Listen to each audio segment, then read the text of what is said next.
So welcome back, guys. Welcome back to OutofBand. My name is Jennifer Winnekers. And my name is Faith Opio. And today we are joined with Alex Stavroulakis, one of our rejoiners, back for another podcast, and the wonderful Dominika Rusek. I hope I pronounced that correctly. If not, please correct me. And yeah, we are going to talk today about OT security, operational technology security. So first of all, welcome, guys. Alex, glad to have you back again. Dominika, welcome. Thank you for the invite. Could you guys maybe do a short introduction of yourself and your experience, who you are, what you like, everything? Dominika, Alex, you're a pro, right, of the podcast, so you go ahead. Okay, so the the repeat guest. Cool, okay. So yeah, I'm Alex. I've been in the Netherlands for what is now 8 years, almost 7.5. I come from Greece. My background is mainly technical. When it comes to professional stuff, it started in penetration testing in IT. Moved on a little bit to security operations, but what I really wanted to, make myself busy with during work is OT security, industrial control systems, etc. So for the last 2 years, more or less, that's what I've been keeping myself busy with. Just OT security in general, transformation programs, security monitoring, this kind of stuff. Cool. Nice. Welcome. So I'm a colleague of Alex, actually. We work together. My name is Dominika Rusek, working in cybersecurity for more than 7 years. I think in March was my 7th anniversary. So yeah, the time flies, really. But so I work in cybersecurity, also started with just general IT, let's call it that way. So basically penetration testing, for instance. But I quickly moved into operational technology security. So for the last, I think, close to 5 years, I've been busy with this for a variety of different clients, variety of different industries. And the type of activities that we do there is in the technical assessments, also penetration testing, but with quite different from IT, but I think we'll get to that later. In the podcast. I also do a lot of hardware hacking assessments and IoT, so Internet of Things, for instance. That's me, background in system and network engineering. So also, very IT specific, and then deviated to operational technology. Geek alert. Yeah, but in a good way. In a good way. For all of us, I think, right? Fair enough. So let's just start with the basics. Operational technology, OT, some people also call it IoT, SCADA, ICS, whatever. What do we actually mean when we mention those kind of terms, acronyms?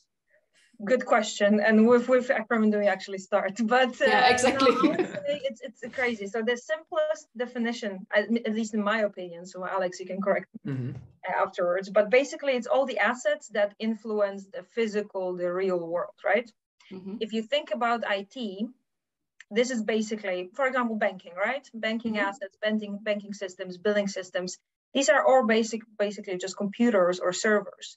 In OT, we have to deal with different type of assets. So as I said, this influences a real life operation. So a simple control process, for instance, you can just think about your own thermostat at home. It basically, what it does, there's a sensors for temperature, right? And it checks, okay, you set it to 22 degrees, let's say. It checks, is it 22? Yes or no? Quick question, right? If it's below, that measures it, of course. It says, okay, it's 19. What should I do? I will activate the boiler, or actually, how is it called? CV kettle in Dutch, actually. I forgot the name. So basically, a boiler. The heater itself, Like a heating pump, whatever, start heating the room. So you get to that 22 degrees, right? And it's a simple thing. Of course, you can just think about this is your home, basically. But what you do, you measure a certain set point, what's happening right now. Is it according to the expectations? And then actually it starts some sort of process to then get to that expected level, right? Yeah. So that's in simplest terms, essentially, what it is. Yeah. How do you go from the digital to the physical, basically? Yeah. I like that explanation. It actually simplifies it quite a lot. Unless you think about printers. Printers, OT or IT? Who knows? Oh, boy, do we have these discussions more often on projects with printers. Don't start with that one. This is too difficult to start with. let's take a step back. So we have IoT and OT. Are they the same thing? And no. IIoT. Right? Oh, yes. Jesus, you had to complicate it even more. It's not complicating it, it's just clarifying it further. Okay, if we want to put some order into the abbreviations, we start with OT. This is operational technology. This is an encompassing term, basically. There are many definitions, depends actually, and very often when we go to different clients, first thing we start with is, what do you mean by OT? Because quickly you will figure out that people mean different things. So actually you would need to figure out what is your common definition. And we see it at different clients that it differs. So this is OT. Then you have ICS basically. So ICS is industrial control system, right? And this could be part of OT. So this is another term basically. Then we go lower in a basically layer even lower, which is SCADA system, which is a supervisory control and data acquisition system. And this is more of thinking, for instance, wide geographical areas, right? Imagine you have a production, you have factories in different countries, for instance, but they're still somewhat connected. You would have SCADA, right? And then we even go to a different thing, which is DCS and PCS, which is distributed and processed. So as you can see, there are so many different abbreviations, but we basically scale down to this. Another thing, what you mean with IoT is Internet of Things. This is something else, and what we see even with IoT, very often it's being incorporated right now in operational technology. For instance, that would be indeed sensors or different IoT protocols which are being used for faster communication, for faster prototyping, which actually then what Alex meant, IIoT, industrial IoT, that's yet another abbreviation, which is like IoT, but then actually in OT, which ends IIoT. It's a jungle of abbreviations, basically. So if I interpret it then, based on what you said, you can actually see it as some sort of a hierarchical way of explaining the terms? Yes, you could do that actually, because that's what we try to do. We try to make visual representations essentially, with what is actually what in order to get on the same page. But in general, for the sake of this conversation, I think we should stick to OT, so operational technology, as a higher level of abstraction essentially, which means then the processes which influence the real world. I would keep that to this because otherwise we will get into the too many details of each different setup and system. And Alex is nodding and smiling. I see he knows the pain. Fair enough. As a user, how can I differentiate between OT and IT? Okay. Well, so we started by saying that you have basically the differentiation stemming initially from going from digital to physical, right? So a lot of what you do in IT has to do with devices that you're very kind of that you see a lot with, like your regular desktop,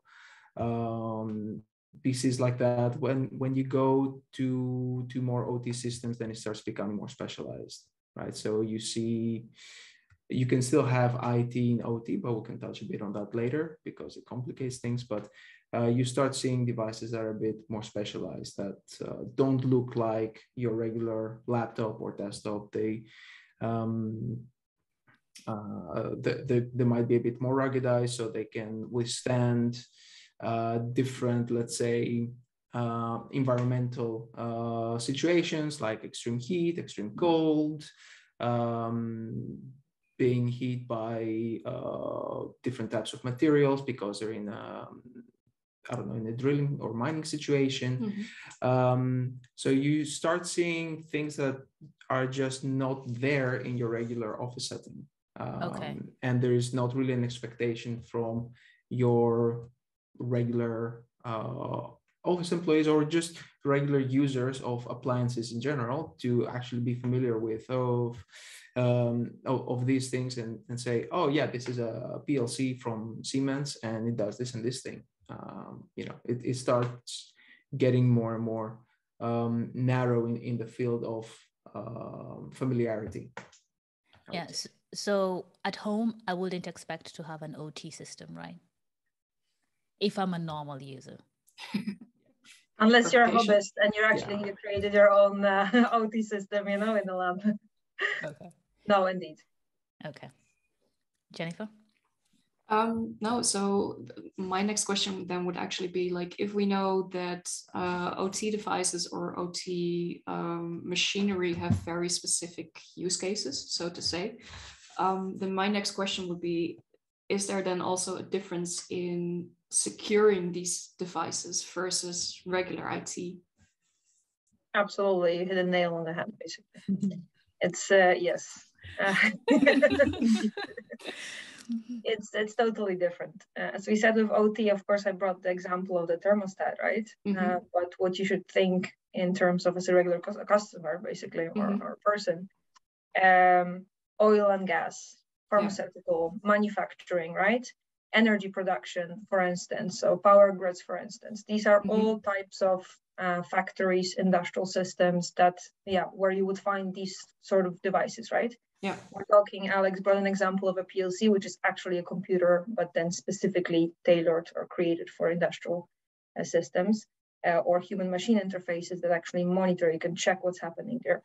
And securing it is quite different. Imagine in a corporate environment, let's say in a bank, you have workstations and servers, and you probably have to patch them on a regular basis, right? You very often get a pop-up, right, on your laptop, from your work, like, hey, it's time for your patch. So, and it's basically pushed. If you just say, okay, let's not, I don't have the time for this right now, at one point it's going to reboot your system or force you to reboot, right? Yeah. This is how you mitigate certain vulnerabilities, because there are patches that are released. Now, for instance, patching in OT is a totally different beast, because you cannot force anything. Why is that? Because OT actually, so operations, the most important thing is safety. So safety of the personnel, safety of the process, so that no damage to the humans, environment occurs, etc. But also availability of these systems, right? Imagine if you push a patch, for instance, to such system, and it will have to reboot, for instance. Then maybe your customers won't get the energy at their home, so no electricity, right? That cannot be. So there is a fundamental shift in what is important. We're not only talking about only confidentiality, integrity of the data, which means, hey, patch is a priority because, well, we need to speed up basically the process, or actually upgrade our security because certain data can be leaked. No, we're talking about different paradigm shifts. So availability and safety. So basically, for instance, I brought an example of patching. Patching maybe can occur once a year, for instance, in OT systems. During a maintenance cycle, because that's basically when the equipment will be maintained. So of course you're going to check, maybe check some in terms of the technical aspects, but also the basically production line will be maintained, and that's when you push the patch, because that's the only way when you can produce the let's say the continuous energy, right? So this is just one. It's in the name, right? It's operational technology. Exactly. So it has to keep operating. Okay, then I'm going to play a little bit of a devil's advocate here. Is it necessary to patch in an OT environment? Very good question. Depends. And depends. Very often the answer is very good consultative answer. Very often patching is not the priority. This is just one thing I just picked right now. But of course, there are many other things, right? Like network segmentation that you need in place, good monitoring, no external connections. So nothing from the OT systems and networks, directly connected to the internet. These are the different security measures that you can implement, right? And if you have that in place and your system is fully isolated, let's say, or to a certain degree, then maybe patching is not a priority. The thing is, Dominika mentioned it before, safety is the priority. So when you want something to work and to work as it should, that's what you focus on. And for a long time, there was no focus on security on a lot of these devices. Some could argue that still there isn't much focus on them, but they're built to work and to work under certain circumstances.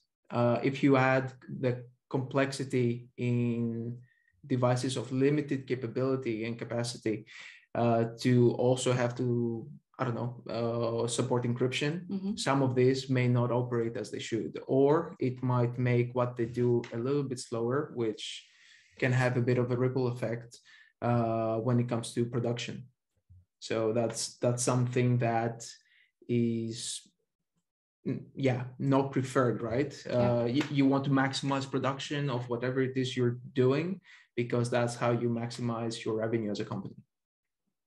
Yeah. So maybe also important to say indeed that OT security is years behind in terms of IT, right? For IT, so corporates, we are sort of in a managed state. Very often mature organizations that have certain implementations in place, like SOC monitoring, threat hunting, right? These are the activities that you do on a regular basis in corporates. In OT, we're not there yet very often. So basically we have lots of clients with low maturity. So we have to start with basics. Even deploying a monitoring solution specifically targeted for OT environments is a first step, because right now they might not even have the visibility of what's happening on their networks, right? So how do you even detect if something is happening? And this is just the first step. We're far, like years from threat hunting, basically, right? For such a client, for instance. There are a couple of things in between.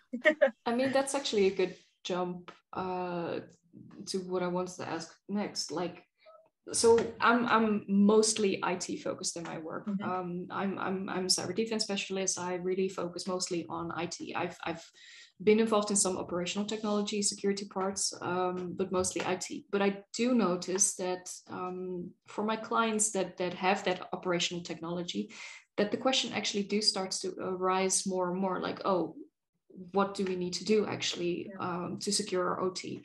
So are there any recent developments that you guys see, or any new focus areas, or even like new security things that you see in OT?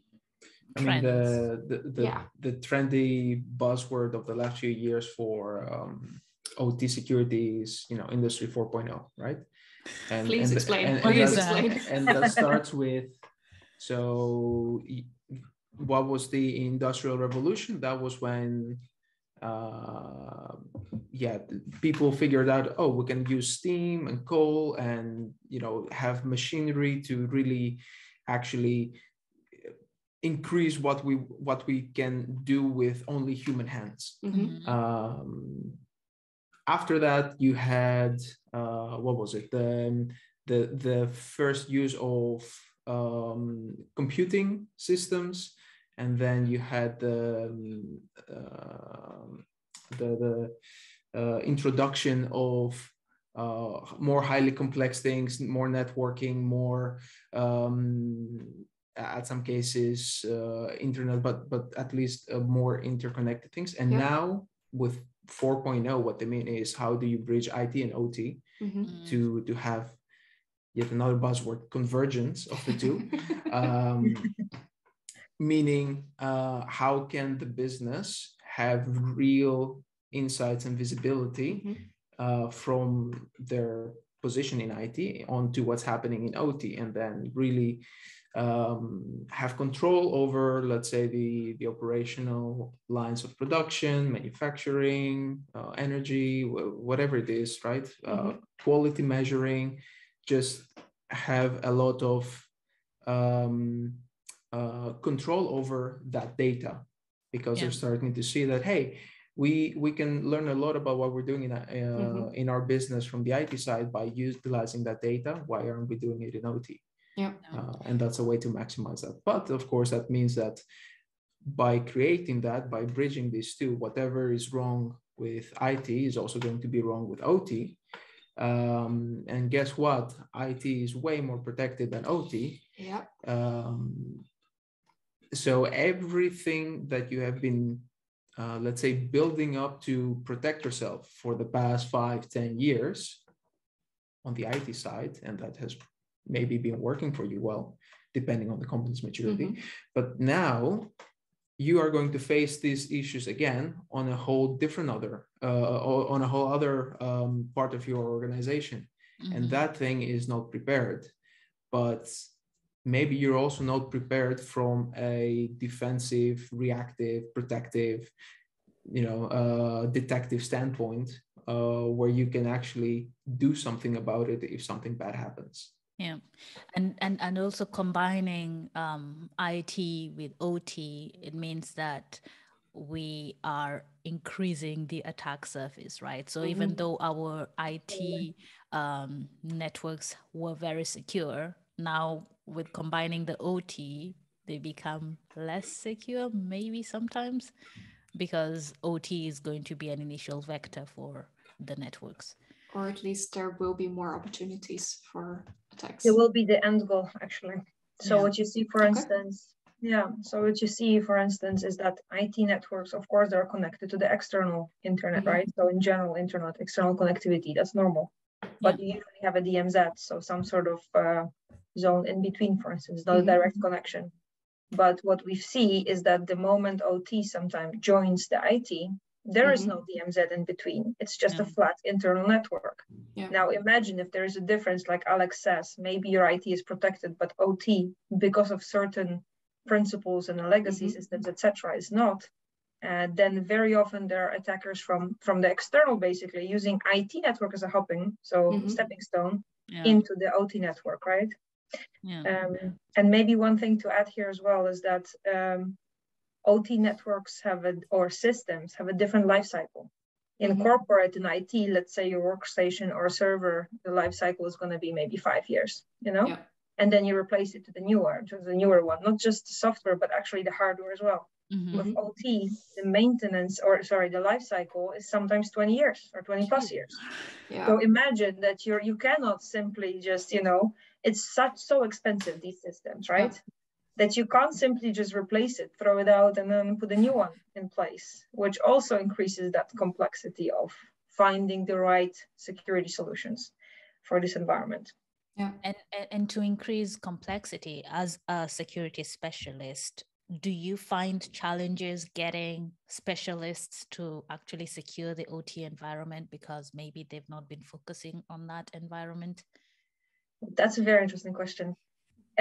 What we see a lot on the plans is that there are very good specialists, engineers, maintenance people, vendors, because there's a special type of vendors actually providing these solutions, like Honeywell, Yokogawa, Siemens, etc. They are very good folks, and also people working on a plant, but they are not security people very often, right? Because they are engineers. They don't come from like we, Alex and I come from the IT, of course, cybersecurity and IT, and now we move to OT, but they actually don't have these. So the principles of security are actually quite new to some of them, for instance. And I see it picking up basically, and also organizations focusing on training these folks, only picking up in the last couple of years, essentially. So that was not the case before. Is it then also safe to say that, and I know that this might be a controversial statement and also maybe a harsh statement, but security by design is not a thing right now in OT. It hasn't been for... With new products. With new products. Yes.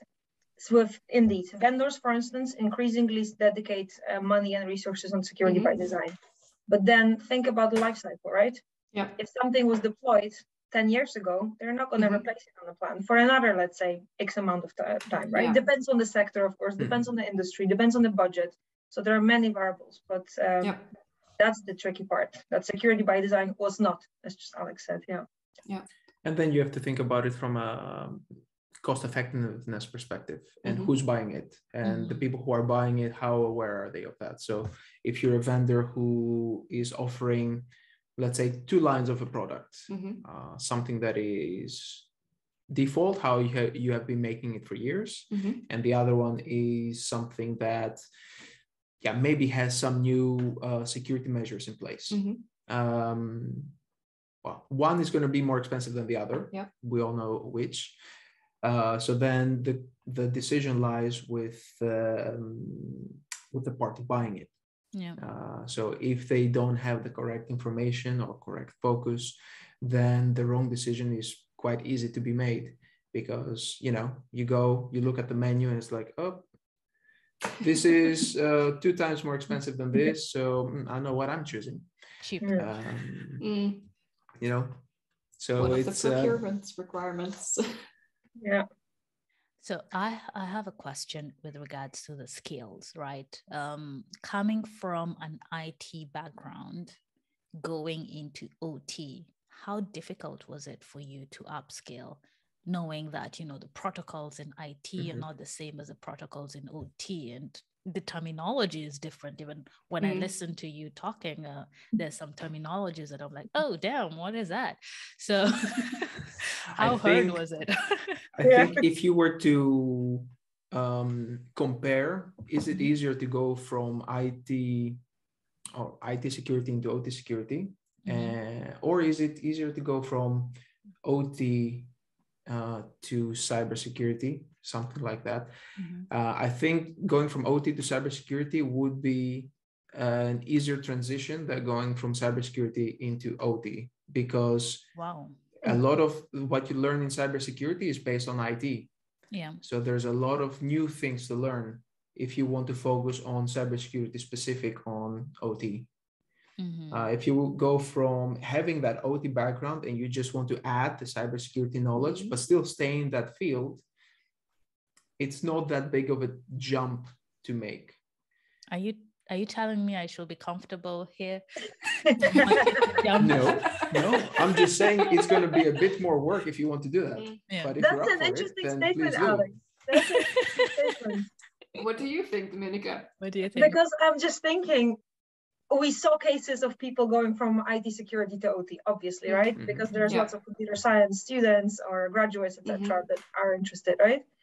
But I don't think there are any OT security folks, so I haven't seen such yet. Because as we said, OT security is a fairly new thing. Then going back to IT, if anything, it would be engineers, for instance. Yeah.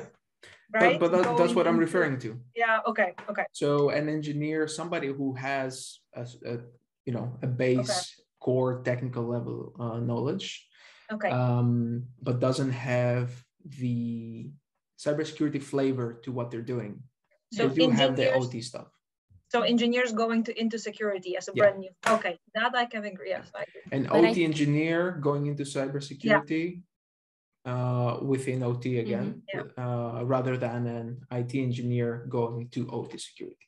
Yeah, but I think it's actually the norm, right?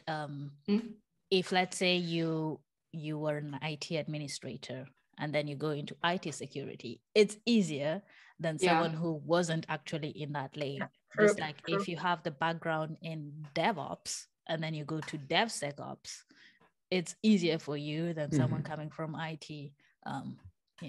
You're right.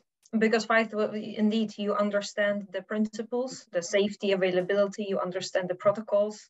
I can tell you just as there are so many different protocols because they were proprietary in the past, the industrial protocols. Yeah. One Profinet, I think I once checked, there was 43 different flavors of that protocol, and there are actually more protocols. Profinet is not the only one, of course. So it's actually can be quite complex, indeed, to grasp the whole realm of industrial security or industrial setup. Yeah. And this is just protocols. There are so many other aspects, right? Fair enough. It's like that XKCD sketch, if you've seen it, that there's too many standards. Let's make one that works for all of them. Now it's even more standards. But despite the fact that there's so many, the differences are great, and the skills required are enormous. How do I get my hands on OT experience coming from an IT background? Because I'm a go-getter. I want to go in. So how do I get my hands on it? Seems interesting. Yeah. Definitely not on the plan itself. Let me put it that way. Availability is important. Thank you for clarifying that. That's a quick visit. You don't want to be that person that brought the plant down, because you're going to be expelled immediately, you know. It's one and done. It's a running joke with us. Do not reset the clock. Industrial plants, they usually have a clock, you know, when you enter their premises. There is a clock with the amount of days since the last incident. An incident can be anything. Could be a safety incident. So, for example, physical damage. Somebody slept, you know. You do not want to reset that clock to zero. Don't be that guy, right? Don't be that person. Or girl. Fair enough. No, but seriously, there are a couple of things. Actually, there is a lot of resources, and I see an increase in resources online and also trainings offered in the past years. It was more difficult like 5 years ago, I think, when I started. There was less. First of all, industrial trainings, like SANS, for instance, has a great offering of industrial security programs. For instance, GICSP, which is basically the starter. But you also have GRID, which is more on the monitoring, threat hunting part, for instance, which is a very good one. They also launched 612 recently, so SANS 612 course. And all of them actually have hands-on labs. So it's not just the theory, but you actually learn on certain kits. When I was doing GRID, I think we had the Sibati kit. Right now it's a not different type. I think Kick PLC. But in general, speak in English. I think. What's the Sibati? It's a mini PLC. It's awesome. It's basically based on Raspberry Pi. And what I had was a connection to, it was a traffic light system setup. Nice. And you had a PLC, programmable logic controller, essentially controlling these. And then you had a human machine interface where you can actually see, you know, what is happening. And we were corrupting it. So, you know, putting malware on it, and then you would see what's actually happening, you know, so traffic basically. That's pretty cool, actually. Yeah, everything would go on green, for instance, and then if that was a real situation on the road, people would crash into each other, right? Yeah. Exactly. But I think maybe it's a good idea that we can send you the links, you know, the resources. No, absolutely. We'd love that. For the audience, maybe you can add it to your description. Yeah. But that's just one thing. That's SANS. Also CISA, which is the cybersecurity infrastructure security agency in the States, for instance, offers free trainings. And these are both theoretical, but also practical, hands-on in the States. So if you're interested, you know, if you want to get into OT security, might be a good idea to also step into that. There is lots of virtualization. Yeah. Go ahead, Alex. No, because you said CISA, they also have conferences in Lausanne. So even if you don't want to pay for that, you can just go to like the SANS ICS summit, or to CISA does something, I think, in the chemicals industry every year at least for a few days. So you can, you know, really kind of familiarize yourself with these things by listening to actual experts. And one thing, virtualization. Actually, right now, lots of these processes and PLCs, HMIs can be virtualized, which means you can build your own lab, even on a couple of virtual machines. I think this is the easiest entry point. Faith got triggered immediately. Virtual labs. No. I just thought of this. Virtual labs. Let me ask you, in the OT environment, do they use Windows XP? Yes. I'm sorry, I had to ask. Many times, yes. Yeah, you're asking. You're waiting for that. I mean, we just discussed like the rotation time for devices, for machines. I think it's quite logical to expect XP. I mean, no offense, but we also still see it in IT environments sometimes. So especially in OT. But once I actually got the situation, it was an industrial PC, so ruggedized PC, and it was running Windows XP. And they said, like, yeah, we know it's bad, but it will cost $500,000 to replace it. Yeah, they're like, this is ridiculous amount of money. So instead, you put mitigating controls, like monitoring, put it on a separate network segment, you know, and then monitor the choke points, so communication going in and out. That's how I deal with it. Yeah, it's good to see that they're at least aware then of the fact that it is dangerous, that it could lead to potentially riskful situations, but that they are aware that they actually need to build measurements around it. Indeed. But to go back quickly to the virtualization in the lab, there are a couple of resources like Factory IO, for instance, or OpenPLC, which you can just download, spin it up, connect, and actually create your own, industrial system. which is actually pretty cool if you want to try it, especially if you're coming from IT, for instance, you don't know exactly what it is, how does that, feel like, what kind of protocols am I dealing with? I think that's really nice to just have hands-on stuff. And there are some CDFs as well, actually, from specifically for OT. Yeah, like for instance, ICS Village during DEF CON. Yeah, if you're this year basically at DEF CON, just go to ICS Village. They have this awesome wall with the whole industrial process that you can hack as well. Yeah, PH days as well. Yeah. So, S4, I always forget. Is it S4, SX4, S4X? S4 and then the year. So S4 22. That's another conference. I think next month, actually, in April. Yeah, in April I want to say Miami, but Miami, I think. Yeah. But yeah. So also, if because we're located in the Netherlands, right? If you want to look at things that might also be a bit closer to OT security, maybe some hardware hacking stuff. There's also things like may contain hackers,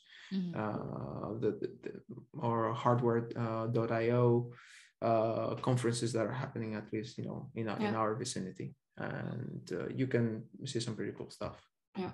Or you just want to take a flight to Miami to lie on the beach after a conference. I mean, if the company is supporting that decision, why not? If it's Amsterdam or The Hague and then Miami, I know what I'm choosing. Maybe I'm biased because I live here, so But if I'm listening to all of this, then I'm starting to realize that OT security is actually quite complex. It's actually quite difficult to ensure, and is also dependent on a lot of industry requirements, a lot of organizational and operational requirements. Quick question: can a new joiner in IT, so someone who recently just joined, actually start with OT security, or would you say that it is really specialized and you really need at least a certain amount of years of experience? I wouldn't say a certain amount of years of experience. Just from the get-go. It first of all, it would depend on what they want to do. Like if you say that this new joiner wants to do real hands-on red teaming at plants, then first of all, good luck finding someone who's going to let you do that. Yeah. But so like I said, it depends on what you want to do, but there's ways of getting into things, and nobody is born with all the knowledge in the world in their head. So by utilizing freely available resources like things that we just said, among others, and by perhaps being a bit lucky in your choice of employment, if it's feasible for some people to have an abundance of choice, you can try to put yourself in the right track. And at the end of the day, if you're not really getting that, maybe we're getting a bit away from a cybersecurity topic and wanted to like a life coach, but that's okay. Be vocal we're about what you want, right? Just tell people what you want to do. If you're vocal about it and at least put it out there, then there's more chances for it to happen than actually if you just I really want to do that, but I don't want to say it because I'm shy. So try to get the community support, basically. Yeah. Yes, and be proactive, and also show up, like try and build your own lab at home, so you can actually prove that you have some sort of hands-on experience before you go inside. And also what is important, we have this, we call it shadowing, essentially. So you would never be sent, as a junior, for instance, not ever been on the plant, but you're going on your own to do a project. No, we don't do that because, as I said, availability, safety, you need to be supervised by somebody senior. So then what we do actually is we match up, seniors with more juniors. And then so juniors can actually learn from people that have been on plants for, several times, and they have experience, and then they can actually learn, okay, this is okay to do, this is not okay. And it goes from simple things like navigating in a plant, I would say. Hold the handrail, because again, you don't want to drop from the stairs, you're going to reset the clock, right? Simple thing. Or like there are lines on the factory line, for example, there's going to be line on the floor saying this is the place where you have to stand. Do not step outside of that, because maybe a robotic arm is going to slam you, and then again you're going to be on the floor. So these are the sort of things, physical, but then actually, okay, you connect to the network, OT network. What am I allowed to do, right? What is safe actually for the operation? So how do I make sure that I, for example, assess the plant properly without any availability issues, right? So then always accompany with somebody more senior. Yeah. Again, like Dominika said before, safety number one, safety number two, safety number three, and then the rest. So and then security. Yeah. but so really just be cautious. Yeah. Yeah. From my side, I do absolutely want to thank you guys for providing at least a little peek into the kitchen of a little. I mean, I think I have a feeling if I listen to the both of you, that you guys can explain way more into detail and go way more into like actual, for example, practical experiences that you guys have had. So I do really want to thank for a little peek into the kitchen. Part two. Sure, why not? All the use cases and war stories. Fair enough. Yeah, no, exactly. I think that would be quite interesting to hear. From a practical experience, from a practical point of view, please do share the courses, details, anything that you can share with us, so that we can also put that in the link below us. Yeah, small look at Faith. Do you already? Did you unblank? I'm good. Did you unblank? I'm good. I'm good as blank as new. Fair enough. Okay. Then do you guys have any parting words? Thank you very much. And if you're just starting your journey of IC as well, good luck. I hope the list that we will compile will be sufficient. I think it might be a little bit, too big, but hey, you can choose where to start. So. Cool. I actually unblanked. Sorry, I actually unblanked. After parting words? Oh my God. We will edit this in post. Yeah, exactly. It is Women's History Month, and you are our unfortunate guests during that month. Fortunate. So my question is, given that OT security is rather behind, how is the diversity within the OT industry? Oh, good question. Sorry, I had to ask that. Good question. Let me put it that way. I've been working in OT for the last, I think, 5 years now. The majority of times that I'm the only woman on the plant is large. Let's put it that way. So basically it's large, and especially in terms of assessment, right? So of course there are women involved, but from the assessing perspective, so cybersecurity and OT, I think just recently we have enlarged our team and we went to terminals, and I finally have a picture with my hard hat with 3 girls from the team, Oh, that's after cool. 5 years, which is an improvement. Cool. But yeah, that's the diversity is still an issue, I would say, or something we try to improve, basically, to be more inclusive. Yeah. And how can we change it, Alex? Dominic. Sorry, I'm not putting Alex on this. No. Yes. I don't mind responding. I do want to be aware of who else can speak. I don't want to, but how do you change? That's a big topic, and at the same time not as big, because the answer is simple, right? It's make it feel more normal to do a lot of these things that maybe in comparison with the past it hasn't felt as normal. I think, as with everything, bringing attention, awareness, however you want to call that, to people normalizes a lot of things. So yeah, I mean, you two are doing a podcast on cybersecurity, right? It's 2 women doing that. You're putting yourselves out there. So that's already something that helps from that standpoint, right? Other than that, I think a lot of companies in the IT space, cybersecurity space, OT security space, judging from what I've seen, and I don't want to just include all companies, but I would assume that a lot of them struggle with diversity and increasing either the percentages of women or certain minorities in some sense.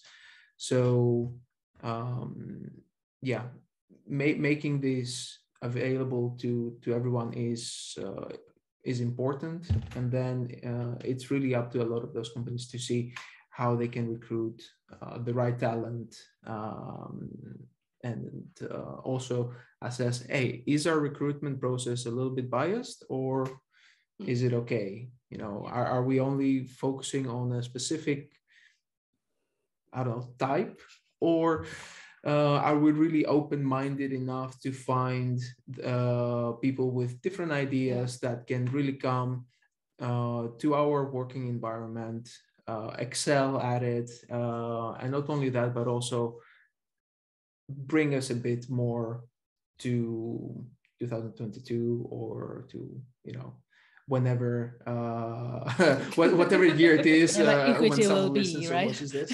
But yeah, just to the current times. Yeah, thanks, Alex. And Dominika,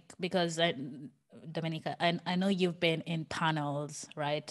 Hiring panels. You've hired very many people in OT, interviewed many people, maybe not hired, but interviewed. How can we change? I think we need to target the younger generation, to be honest, because we have scarcity of talent, not only, you know, in security in general, be it IT or OT, we're struggling to find appropriate profiles. And even if we're trying hard, you know, then the ratio of male female still is not enough, simply because, I mean, we need to start earlier, right? So early in the education, we need to inspire girls, for instance, but also boys to like, hey, OT security is a thing, you know, or in general, cybersecurity is fun to do. So, for instance, what I was participating in the past, maybe I should pick it up again, was like a hack lab for girls. You know, inviting girls from primary schools, for instance, I think it was age around 10 to 13 or so, and then just introducing them to the world of cyber, right? Yeah. Because it starts at the young age. You need to have this as a woman, at least it was the case for me, that you need to have this, thought like, hey, I can do this, right? It's not, it's absolutely normal. I don't need to be focused on the different type of career just because I'm a woman, right? Yeah. So for me, that was in high school. I had a very good teacher, a math teacher, actually, that sort of opened this up for me. And that's how it started, right? So I would say the recruitment stage right now, it's too late. I mean, this is the status quo, right? Let's start earlier. We need to give the possibilities. We need to have role models in the industry, right? We need to propagate this idea of, you know, if you like it, like, we're not going to force you, but if you do, go ahead, go study computer science, you know? Yeah, I mean, I think that's a very good point. And to take that, for example, to a personal level, some of my friends are right now at the age that they're actually trying to get kids, or they already have kids. And I, for damn sure, will be like the cool aunt that gives them like programming courses or like technical toys and go like, play with it, just try it out. Awesome. I have some ideas for cool hardware gadgets, you know? Exactly. Exactly. Just a board and some soldering, and then you know, give them a Raspberry Pi or an Arduino at like the age of 10 or something. But you have these awesome robots, you know, that they can just program themselves. So it's actually, because at this age it needs to be tangible. I think just coding, you know, it's not going to be just, you know, on a computer screen. It needs to be tangible. It needs to move. You need to see the results. Exactly. Yeah. But also bringing it back to the diversity, we're really thankful that you and Alex have shown up, because by showing up, our viewers, our listeners see that, hey, I don't have to be an old man who has no offense, who has very many years. Oh God, I'll be cancelled. I don't have to be an old man who has very many years of experience to go into OT. I can see Alex and he's relatable. I can aspire to be in OT. I don't have to be, you know, I wanted to say genius, but That's not the word that I'm supposed to be okay. using. But I'm not a genius. It's okay. You don't have to Oh, compliment Alex, me. I'll see myself out. It's okay. Yeah, and you know, I don't have to be a man. I can be a woman and still get into this because hey, Dominika is there and she's, you know, rocking it. She's rocking it. Exactly. I'm wowed. I'm like, damn girl. I can go into OT. So by you two just showing up, you're also helping us move the needle because you're making it, you are role models for our viewers, for our listeners. They can see someone who's relatable and can aspire to be in your industry. So with that said, let me see, can I find the reaction of heart? Thank you so much. Jennifer, do you have any last words before we? No, I just really want to thank you guys from the bottom of my heart. I enjoyed this episode very much. I think it's a really interesting topic and something that we will be hearing a lot about in the coming few years. So yeah, thank you guys, and hopefully you also enjoyed it. Yeah, very much. Thanks. And we want you back. We want you back. Part 2. You got it.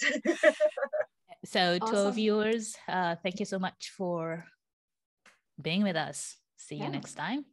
See you. Bye. Ciao, ciao. Bye-bye.